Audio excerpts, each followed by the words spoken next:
Il est au four et au moulin le gérant de cet hôtel du centre-ville. Du service du petit déjeuner à la vaisselle, en passant par la maintenance des chambres, c'est devenu un homme orchestre.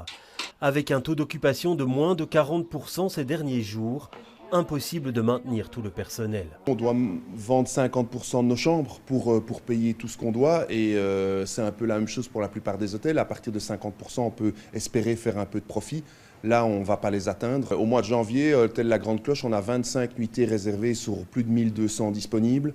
Je ne suis pas certain que je vais laisser mon hôtel ouvert. Il se peut que je referme jusqu'au printemps. Le taux d'occupation est un peu plus élevé dans cette auberge de jeunesse, mais bien loin de ce à quoi on pourrait s'attendre en cette période. Le marché de Noël n'a pas attiré tous les touristes espérés, découragés par les mesures sanitaires et la menace du variant Omicron. Au mois de novembre, le fait qu'il y ait eu 3 fois l'éco-déco, dans la presse, pour eux, c'est 3 fois les restrictions supplémentaires. Donc, à mon avis, ils pensent peut-être que la situation est même pire que ce qu'elle n'est et que les restrictions sont plus fortes. Et ça s'est vu chez nous très fortement aussi au niveau des groupes. Parce que dès les annonces mi-novembre, on a de nouveau tous nos groupes qui ont annulé.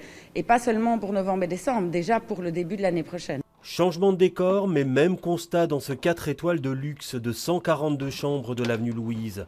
Des annulations en cascade et très peu de nouvelles réservations, malgré un tarif revu à la baisse. Alors ici, on s'est également résolu à adapter l'offre.